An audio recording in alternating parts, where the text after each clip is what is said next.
Aula número 110. Figuras de linguagem. Hipálage, paradoxo e quiasmo.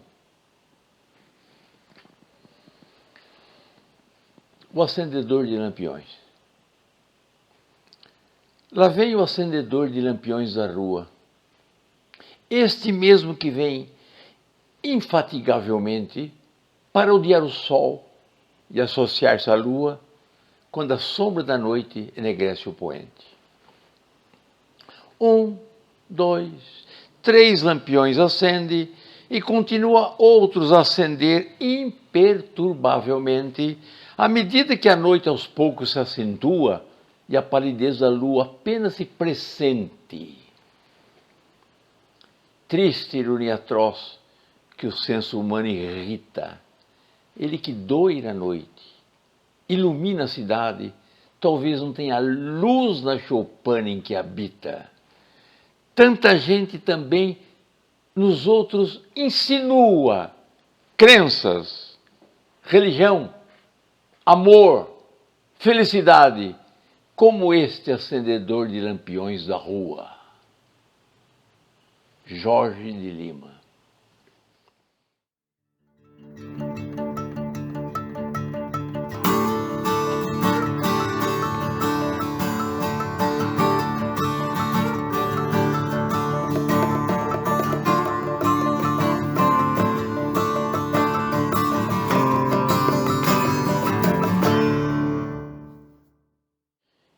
Hipálage. A palavra hipálage do grego significa troca, meramente uma troca. Então é a figura de linguagem que atribui predicados, qualidades a uma palavra do texto, mas na verdade a outra que vem no texto ou está subentendida. Ele desloca, ele dá uma qualidade ou um predicado a algum substantivo, mas não é a ele propriamente, é um outro que está ao lado ou vem subentendido. Só com um exemplo, para entender. Nelson Rodrigues. A televisão matou a janela. Se eu for entender essa frase sem figuras de linguagem, eu vou entender que a televisão terminou com janelas, fecharam-se as janelas, colocaram os tijolos no lugar da janela. Não é isso, não é isso, não é isso, não é isso, não é isso. Isso se desloca para o indivíduo que fica à janela e contempla o universo fora da casa e, por conseguinte, não está se referindo à janela. A televisão matou o indivíduo que não contempla mais o exterior, o mundo real. Vamos ver um exemplo de Camilo Peçanha. E o vinho em que choraste era comum. Tivemos que beber do mesmo pranto. Olha que lindo. Olha que hipálage fantástica. E o vinho em que choraste, não devia ser choraste. O vinho em que bebemos, aquele em que bebemos, era comum. Tivemos que beber do mesmo pranto? Não, tivemos que chorar do mesmo pranto. Mas dizendo assim, eu digo tudo. Eu digo tudo. Eu digo que o vinho em que choraste, quer dizer, tomando esse vinho, chorei. E tivemos que beber do mesmo pranto, e tomando esse vinho, nós choramos do mesmo pranto. A hipálage fornece essa magnífica ideia em que a palavra, além de um sentido que traz, busca outro, porque a predicação se refere não ao que está escrito, mas uma palavra subentendida ou uma própria palavra escrita. Lindo poema, ou verso de Camilo Peçanha. E o vinho em que choraste era comum. Tivemos que beber do mesmo pranto. Olha uma frase de Garret. A guerra parecia cansada e inflexível. Honestamente, é duro imaginar uma guerra cansada e uma guerra inflexível. Quem é cansada e inflexível não é a guerra. São os soldados, os lutadores, os governantes que são inflexíveis, que não cedem, que não fazem a paz, etc, etc, etc. Essa de Queiroz, identificando lá um personagem, diz, um local, diz, as lojas locazes dos barbeiros, loja locazes dos barbeiros, lojas locazes, não são as lojas que são locazes, são os personagens que frequentam a loja. Essa de Queiroz referindo agora a um personagem. Todos os dias de jejum come um peixe austero. É difícil imaginar o que seria um peixe austero. Só se eu entender que austero é quem está comendo o peixe. Ele se desloca, o adjetivo se desloca para qualificar outra palavra que está no texto ou vem subentendida. Antônio Ramos Rosa, um poeta português, o chefe apanhou-me com o olho lírico na gaiola do quintal da frente. Gaiola com o olho lírico?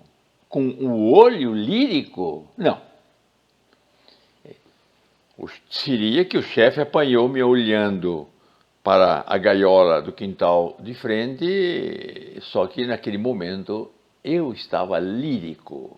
Esse lírico se desloca para o personagem e não para o olho.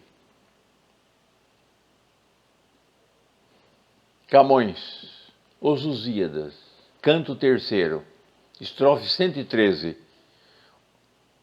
Os feridos com grita o céu feriram, fazendo de seu sangue bruto lago.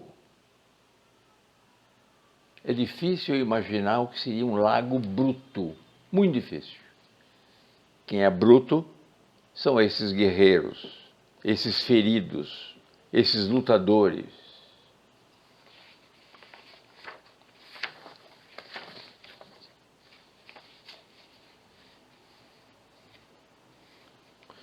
Veja esse belo exemplo do poeta Martins Fontes. Belo exemplo, olha. Ela me disse um dia uma estrofe tão bela que, ao ouvi-la, um jasmim se inclinou para nós. Fiquei sem saber se o perfume era dela ou daquele jasmim, aquela voz. Lindo, hein? Fiquei sem saber se o perfume era dela ou daquele jasmim, aquela voz.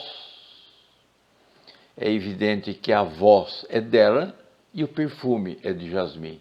Mas ele, embaralhando, dá outro sentido, dá aquele que está no texto e mais o outro, evidente que só ela poderia ter aquela voz e só o jasmim poderia ter o perfume.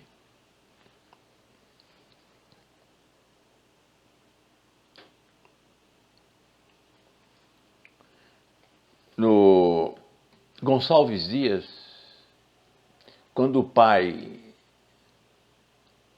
repreende o filho que foi desonrado, que foi covarde, Gonçalves Dias escreve assim, descrevendo o pai, apavorado com a desonra ou a covardia do filho. O índio. E o índio é cego. Recua aflito e pávido, cobrindo as mãos ambos os olhos fulminados. Um cego, ambos os olhos fulminados. Não são os olhos que estão fulminados, é a alma dele. É ele, é o Pai.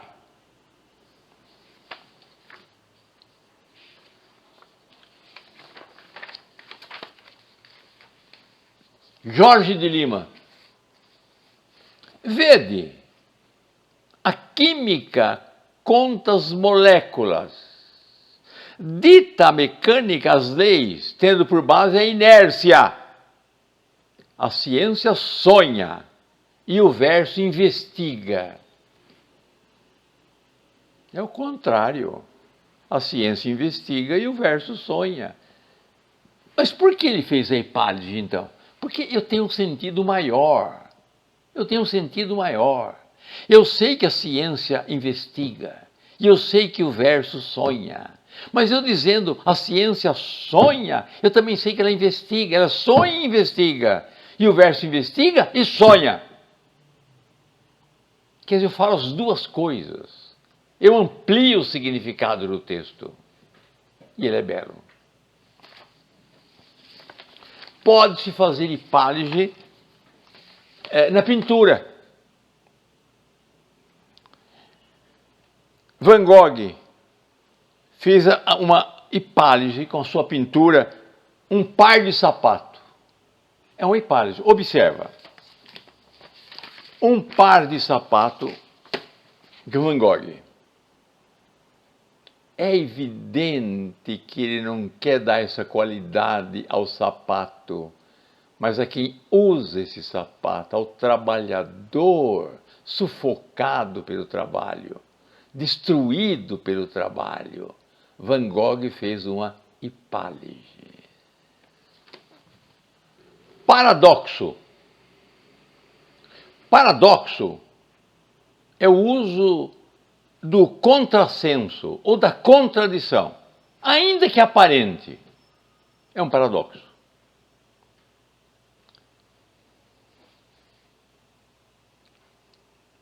Ninguém é menos rei que quem tem reino. Antônio Ferreira, autor português. Ninguém é menos rei que quem tem reino. Mas eu posso entender esse paradoxo, que ele está querendo dizer que o rei tem tanta preocupação, tem tanta responsabilidade, tem tantas noites sem dormir, que sem dúvida nenhuma, que ele é o menos rei de todos no sentido de majestade, de passar boa vida e de comando, etc, etc, etc. Mas a frase é paradoxal. Ou seja, quem é rei não tem reino. Francisco Otaviano, observa, quem sempre a morte achou no lar da vida, deve a vida encontrar no lar da morte. Um grande poeta. A morte é rude, porém longe da pátria é dupla morte. Desgraçado do mísero que expira longe dos seus, que morre com a língua seca pelo fogo da febre em caldo estranho. Quem sempre a morte achou no lar da vida, deve a vida encontrar no lar da morte. Eu posso desfazer esse paradoxo. Ele é paradoxal. Como é que eu posso entender que a morte ele encontrou no lar da vida e a vida no lar da morte? Se eu der uma outra interpretação da vida e uma outra interpretação da morte, a frase abandona o paradoxo e chega a uma coerência. Mas o texto é paradoxal. Olha, não confunda paradoxo com antítese. Antítese também pode ser um paradoxo. Mas antítese é meramente, no sentido puro, o uso de palavras em oposição. Aqui também é antítese, sem dúvida nenhuma. Mas a oposição da antítese não é necessariamente paradoxal. Observa. Uns sobem pelos degraus da honra, outros descem pela escada da depravação. É antítese, mas não é paradoxal. Naquele país só existem ricos e miseráveis. lógico que é uma antítese, mas não é um paradoxo. O que é um paradoxo? É uma antítese que não tem sentido, que não tem lógica. Eu digo e desdigo o que disse. Eu tenho que pensar de uma outra maneira para desvendar, para resolver esse paradoxo. Vamos a exemplos. Ovídio, o poeta latino, num verso, traduzido livremente. Não consigo viver sem ti, nem contigo. Não consigo viver sem ti, nem contigo. Se eu desmanchar esse paradoxo, quer dizer, a minha vida está um colapso total. Com ela eu sou infeliz, e sem ela eu sou infeliz, então a minha vida é um desastre. Fernando Pessoa. Fernando Pessoa é especialista em paradoxo, é especialista. Fernando Pessoa é o autor do paradoxo. Porque o único sentido das coisas é elas não terem sentido nenhum. Esse é o sentido das coisas, que elas não têm sentido. Vinícius de Moraes, que vocês conhecem, então é fácil perceber. Eu posso me dizer do amor que tive, que não seja imortal, posto que é chama, mas que seja infinito enquanto dure. Está feito o paradoxo. Infinito enquanto dure. Uma frase popular. Casou-se 2 vezes e foi muito infeliz em ambas as vezes. A primeira mulher o abandonou. A segunda ficou com ele. É paradoxal. É paradoxal, mas eu entendo o que o vulgo popular quer dizer com isso. Eu entendo. Quer dizer, a primeira mulher que devia ter ficado com ele foi embora. A segunda que devia ter ido embora ficou. Quer dizer, mas esse paradoxo revela o que eu bem entenda no texto. Ele é contraditório.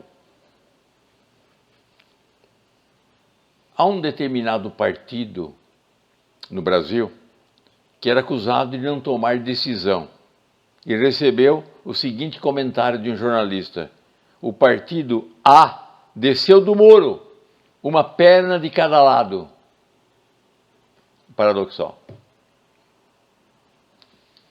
Observe a frase de Roberto Campos, aquele grande economista brasileiro que serviu o governo de Juscelino Kubitschek e até de Castelo Branco, após o golpe de Estado de 1º de abril de 64. A diferença entre a empresa privada e a empresa pública é que aquela é controlada pelo governo e esta por ninguém. É um paradoxo. Ou seja, a empresa privada é controlada pelo governo, dizendo ele, e a empresa pública por ninguém. É um paradoxo, é uma crítica que ele está fazendo ao sistema econômico que ele está encontrando.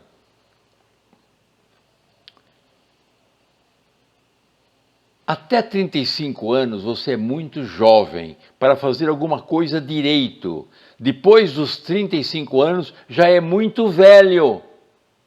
Fritz Kreisler. Quer dizer, até os 35 anos eu sou jovem para fazer qualquer coisa séria. Depois já sou velho para fazer coisa séria. Então é um paradoxo.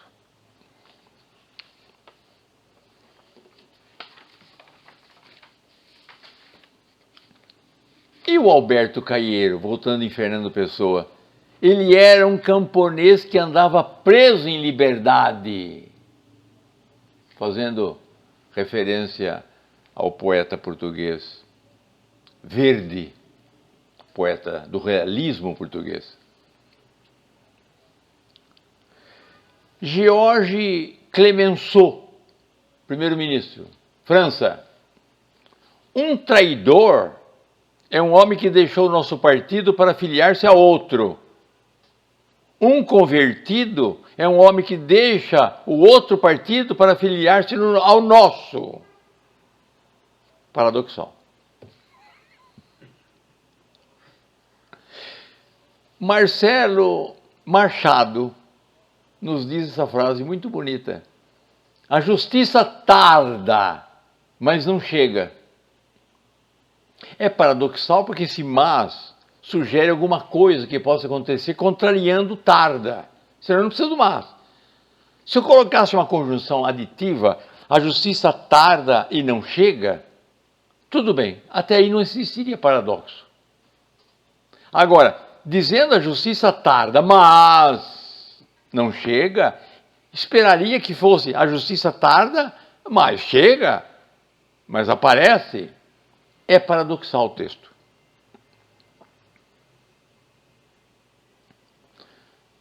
E assistindo ao seriado de Diana, ela se refere ao esposo dela, que hoje é o rei, Charles, da seguinte maneira: você sempre foi velho ainda quando jovem. Paradoxal. Antônio Hermínio de Moraes: guarda-chuva de banco só abre quando faz sol. Paradoxal. Povo, brincando, diz: Brasil e Portugal são dois países separados pela mesma língua. Por que é paradoxal? Porque a língua une, sempre une. Quem fala a mesma língua é meu irmão. Separado pela mesma língua é paradoxal. Barão de Tararé, famoso humorista brasileiro do começo do século XX. O orçamento é uma conta que se faz para saber como aplicar o dinheiro que já se gastou. Isso é orçamento. É fazer um cálculo de como aplicar o dinheiro que já está gastado. Já foi. Vamos insistir no que eu já disse. A antítese não tem necessariamente o paradoxo. Se você quiser dizer que o paradoxo é uma antítese, pode dizer, é uma antítese. Então, uma antítese é um sentido genérico, mas o paradoxo não. O paradoxo não é só oposição de ideias, é justamente o contrassenso. Não há bom senso na frase. E eu, desfazendo o paradoxo, eu sei onde o autor quer chegar. Ouça essa frase de Gregório de Matos, esses versos de Gregório de Matos. Começa o mundo, enfim, pela ignorância, e tem qualquer dos bens por natureza, a firmeza somente na inconstância. Esse mundo é assim, só tem firmeza na inconstância. É um paradoxo. Se é inconstância, não tem firmeza. Camões, verso que todos conhecemos. Amor é fogo que arde sem se ver. Lógico que é uma antítese. Pode dizer uma antítese. Agora, fogo que arde sem eu ver a fumaça desse fogo é paradoxal. É dor que não se sente, é paradoxal. É andar sozinho por entre gente, é paradoxal. Ou o samba de Tom Zé, São Paulo, aglomerada solidão, paradoxal. Camões, teu amor me mata e me dá vida.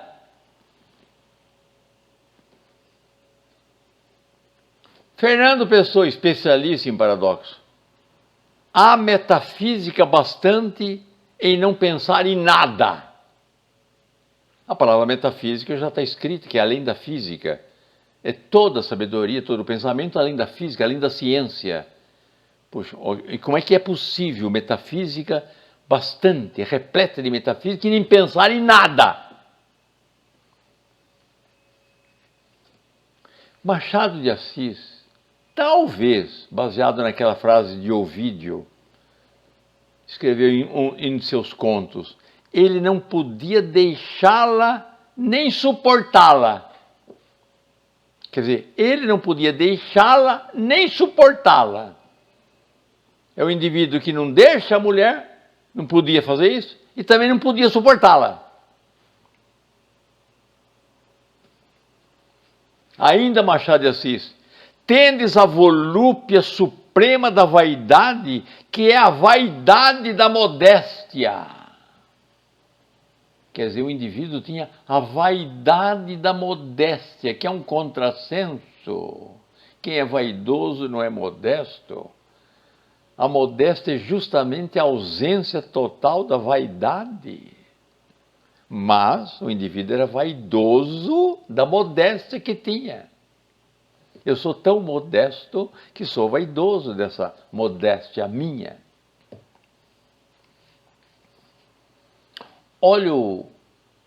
Ouça, Castro Alves, os jesuítas. Olha, que coisa bonita. Grandes homens, apóstolos heróicos.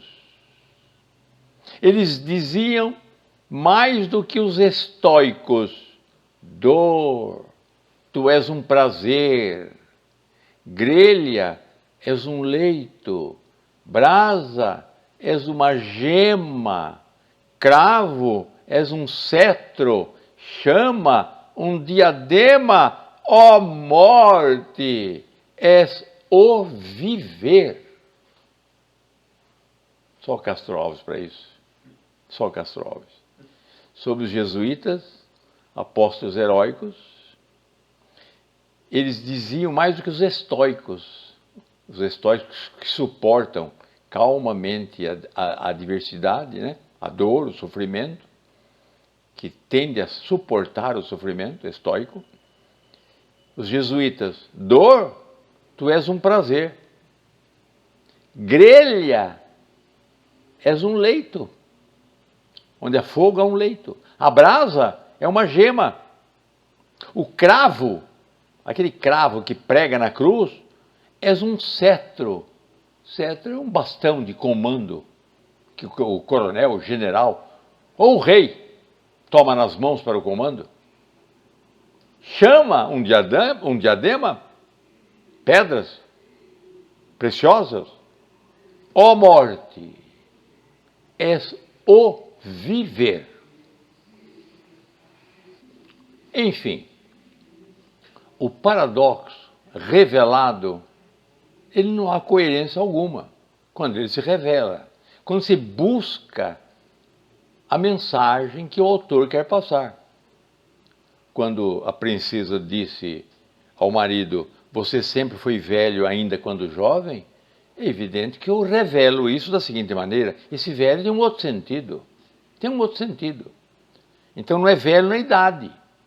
É velho, ou seja, você sempre foi velho, ou seja, sempre teve a mentalidade de velho, ainda quando era jovem. Ou seja, quando você era jovem, você tinha a mentalidade de velho. E aí não há paradoxo algum.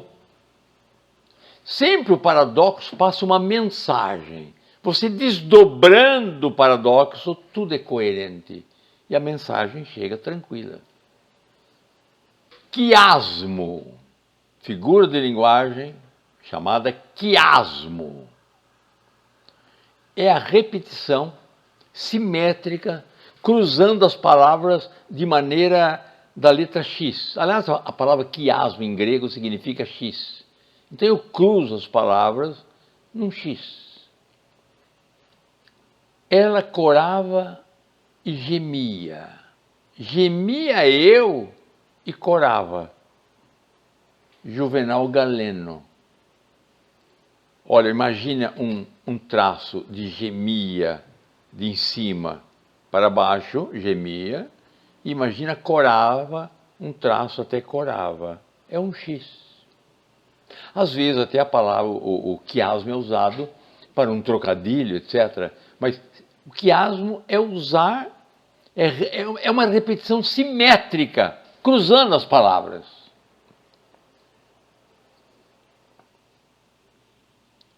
Pode haver água sem flores, porém não flores sem água. João de Brito e Lima, um poeta do século XVII. Observa, flores, água, cruzado.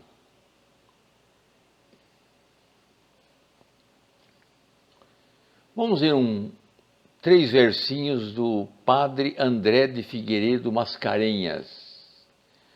Qual do raio veloz que os ares vaga, só se chega a apagar com outro fogo. Assim, um amor com outro se apaga. Olha o quiasmo. Observa, apagar no segundo verso, apagar no terceiro verso. Com outro e com outro. Está, então, é uma repetição simétrica, cruzando as palavras. Olavo Bilac. Chegaste. Vinhas fatigado e triste fatigado eu vinha. Tinhas a alma de sonhos povoada, e a alma de sonhos povoada eu tinha. Está feito o quiasmo. Observa, nos 2 primeiros versos, vinhas, segundo, vinha, fatigado em cima, fatigado embaixo. Nos 2 últimos versos, sonhos e sonhos, alma e alma. Tinhas e tinha. Esse jogo de palavras, cruzada, quiasmo. Antônio José. Toda mulher, sem rigor, deve escolher ou casar por não morrer, ou morrer por não casar. Está feito o quiasmo. A simetria, o cruzamento.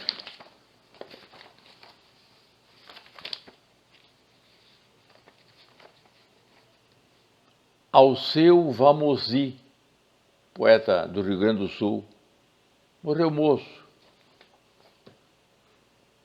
Eu nunca fui amado e vivo tão sozinho.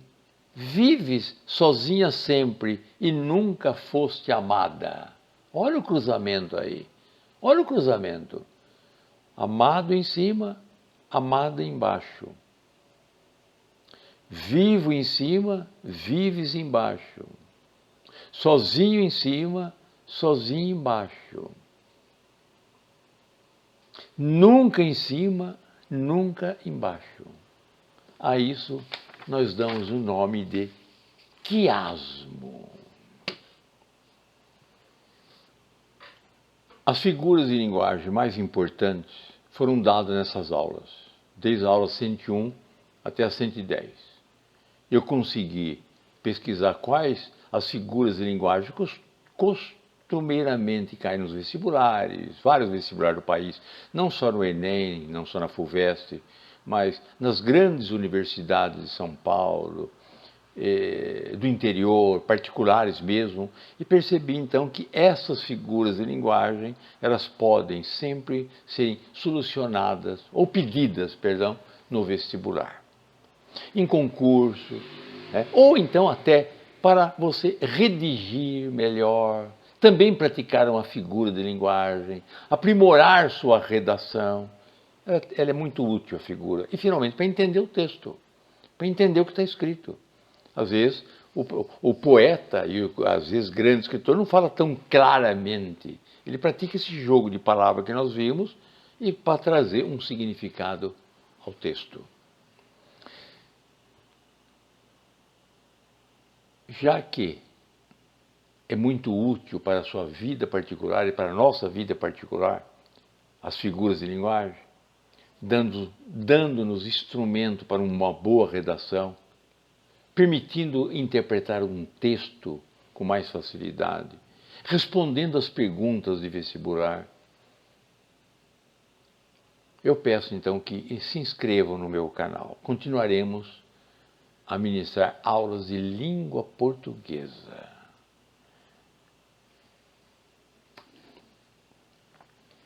Para terminar, olha que poema sensual de Gilda Machado.